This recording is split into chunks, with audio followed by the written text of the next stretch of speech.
5 ans. 5 ans de présidence Nicolas Sarkozy, 5 ans aussi de gouvernement François Fillon. Une grande longévité et puis un étrange duo, Sarkozy-Fillon. Il n'est que mon collaborateur, avait dit le président. Fillon a su s'affirmer beaucoup plus jusqu'à ce fameux remaniement de novembre 2010 où Fillon, qui devait partir, la fin, avait titré l'Express, a été renommé. Pas forcément le même Fillon, un Fillon qui avait reconquis un tout petit territoire d'autonomie.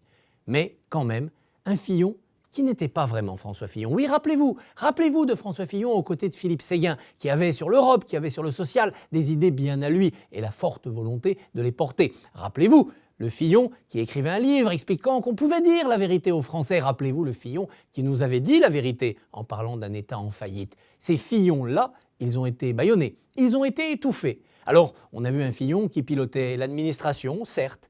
On a vu un Fillon qui parfois faisait de la politique, notamment au Parlement. Il avait réussi à s'imposer parmi le groupe UMP.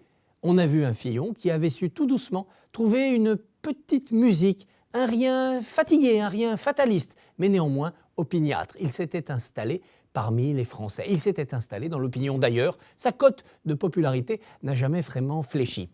Aurait-il pu être plus ? Oui, sans conteste, Fillon a manqué une occasion historique, l'occasion de la dissidence. Il partait à la fin de l'été 2010, il clamait sa différence, il se retirait sous sa tente tel Achille pour mieux revenir comme un antidote au sarkozysme, revenir comme l'autre terme de l'alternative à droite. Il y avait le membre droitier dur, c'était Nicolas Sarkozy. Il y aurait eu la droite plus sociale, la droite plus de gauche, la droite plus généreuse, Fillon.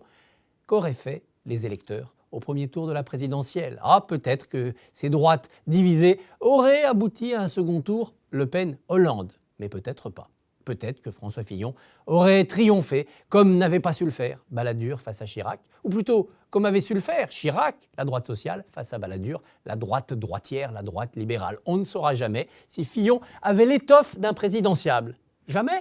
Mais si, 2017, bien entendu maintenant pour Fillon, il y a Paris, s'imposer face à Rachida Dati, il y a l'UMP, s'imposer face à Jean-François Copé, il y a 2017, s'imposer face à tous les autres, face au quadragénaire ambitieux, face à Nicolas Sarkozy, son fantôme d'abord, son revenant ensuite peut-être. Oui, Fillon, ça rime avec sillon. Un sillon, ça se creuse. Ensuite on sème, et puis la moisson lève, lentement, peut-être, et puis elle essuie les tempêtes.